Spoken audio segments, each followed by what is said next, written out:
নিজের মাথার টুপিটা খুলে ফেলা, দাড়িটাকে টানিয়ে ফেলা, পর্দাটাকে সরিয়ে ফেলা, এটা মুসলমানদের আত্মরক্ষা অতীতেও দেয় নাই, ভবিষ্যতেও দিবে না।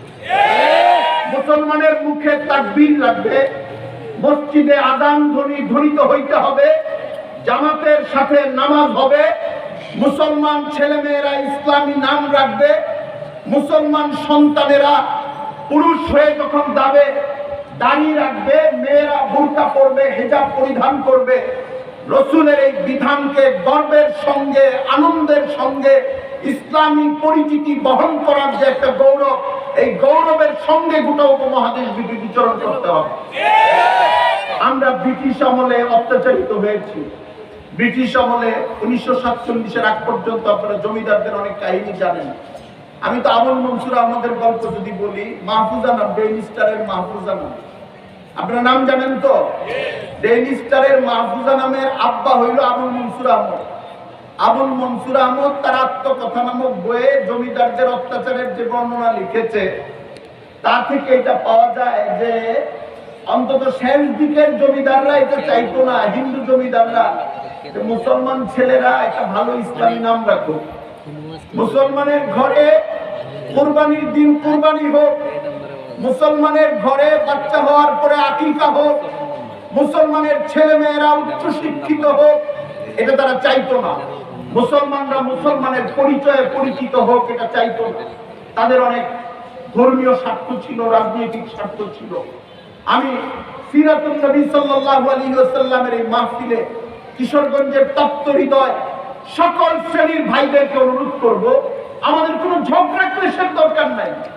আমরা আমাদের দ্বীনকে মহব্বতের সঙ্গে আপন করে নেব। ফজরের নামাজে যাব সুন্দরভাবে, গলিতে গলিতে মানুষকে সালাম দেব। রাসূল সাল্লাল্লাহু আলাইহি ওয়াসাল্লামের সালামের যে একটা সুন্নাত শিখাইছেন, আফসুস সালাম, তোমরা সালামকে ছড়ায় দাও। সালামকে ছড়ায় দেওয়া মানে শুধু নিজের সিঙ্গেল একজনকে সালাম দেওয়া এইটুক না, সালাম দিতে উদ্বুদ্ধ করা। ঘরে সালাম দিব, বাইরে সালাম দিব, বড় বাজারে যাব সালাম দিব, আখড়া বাজারে যাব সালাম দিব, শহীদ মসজিদের সামনে রাস্তা দিয়া মানুষ যাবে, অন্য আওয়াজ গমগম যেন না করে, আওয়াজের মধ্যে 70 যেন থাকে আসসালামু আলাইকুম ওয়া রাহমাতুল্লাহ, ওয়া আলাইকুম আসসালাম ওয়া রাহমাতুল্লাহ। কোন একটা মুসলিম অঞ্চলে মুসলমান যদি সালাম ঠিকমতো দিতে থাকে, সালামের উত্তর সুন্দর করে নিতে থাকে, আল্লাহর পক্ষ থেকে রহমত তো আসবে, আর ওই জাতি মুসলমানদের নিজস্ব পরিচিতি নিয়ে বড় হওয়ার সুযোগ পাবে। এটা থেকে যেন আমরা পিছিয়ে না যাই। আমাদের সন্তানরা জন্ম নেওয়ার পরে আপনি স্কুলে পড়াবেন না কলেজে পড়াবেন, ইউনিভার্সিটিতে পড়াবেন, ডিসিএসপি বানাবেন, বানান, সবাইকে জামিন দিয়ে আপনি দিবেন না, এটা আমরা বুঝি। কিন্তু কোন মুসলমানের সন্তান কালিমায়ে তয়্যিবা পারবে না, কোরআন শরীফ তেলাওয়াত করতে পারবে না, সুন্নতের দোয়াগুলো বলতে পারবে না, এই অজ্ঞতা নিয়ে যেন বড় না হয়, তাহলে আগামী কালের পৃথিবী বাংলাদেশের জন্য সংকটাপন্ন পৃথিবী হবে। আমরা পুরনো কথা আবার বলি, দেখেন গাজার মুসলমানদের জন্য আমরা অনেক কেঁদেছি, এখনো কাঁদি। গাজার মুসলমানদের অবস্থা কি? একদিকে মিশর, অল্প একটু জায়গা, কয়েক গজের মতো, আর চারদিকে ইসরায়েল এমন ভাবে ঘিরে রেখেছে, তাদের যাওয়ার জায়গা নেই। তারা মানুষ সংখ্যায় কম ছিলেন, ঈমান আমাদের চেয়ে 1000 গুণ মজবুত তাদের। এত লড়াই করছেন, এত সংগ্রাম জিহাদ তারা করছেন, তারপরেও তাদের কান্নার রক্তের চিত্র আমরা দেখছি। হে বাংলাদেশের মুসলমান, সংখ্যালঘু কিংবা অন্য ধর্মাবলম্বী মানুষকে জুলুম করার কোনো প্রয়োজন নেই, ইসলাম জুলুমকে অনুমতি দেয় না, কিন্তু নিজের পরিচিতিকে ভুলে যাওয়ার সুযোগ নাই। আমরা যদি মুসলমান হিসাবে আমাদের পরিচিতি, রাসূলের উম্মতি হিসাবে আমাদের যে পরিচিতি, এটা ভুলে যাই, তাহলে বাংলাদেশের চারপাশে কিন্তু কোনো মুসলিম দেশের মানচিত্র নাই।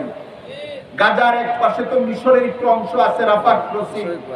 আমাদের দেশের চারপাশের বেশিরভাগ অংশে একটা দেশ, অল্প একটা অংশে আরেকটা দেশ, এটা অমুসলিম দেশ। আপনি বলতে পারেন তাহলে তো খুব ভয়ের কথা। আমি আল্লাহর উপরে ভরসা করে বলতে চাই, বাংলাদেশের মুসলমানদের এখনো পর্যন্ত যে হালাত, যদি আমাদের ভেতরে ইসলামের শিয়ারগুলো থাকে, রাসূল করিম সাল্লাল্লাহু আলাইহি ওয়াসাল্লামের সুন্নতের প্রতি প্রেম থাকে, দ্বীনের কাজের প্রতি মহব্বত থাকে, আমাদের নতুন প্রজন্মকে দ্বীন শিখিয়ে বড় করি, 20 কোটি নাগরিকের এই জনপদ যদি 100 কোটি নাগরিকের কোন জনপদ গিলে ফেলতে চায়, ওই দেশের পেটের ভেতরে ক্যান্সার হয়ে যাবে, এই দেশকে গিলে ফেলতে পারবে না। আল্লাহু আকবার, আল্লাহু আকবার, ইসলামের শত্রুরা হুঁশিয়ার, সাবধান, আল্লাহু আকবার। রাসূল করিম সাল্লাল্লাহু আলাইহি ওয়াসাল্লাম মক্কার জীবনে তো দাওয়াতি দিয়েছেন, মুসলিম হয়েছেন, মদিনার জীবনে জিহাদ করেছেন, কিন্তু জিহাদ করার মানে এই না যে রাসূল সাল্লাল্লাহু আলাইহি ওয়াসাল্লাম শত্রুকে যেখানে পেয়েছেন যুদ্ধাবস্থা এবং যুদ্ধ অবস্থা ছাড়া সেখানেই মেরেছেন, এমন যুদ্ধের ক্ষেত্রে লড়াই হয়েছে। রাসূল সাল্লাল্লাহু আলাইহি ওয়াসাল্লামের সঙ্গে তো অনেক ইহুদির দেখা হয়েছে মদিনায়, চুক্তিবদ্ধ ছিল যতদিন পর্যন্ত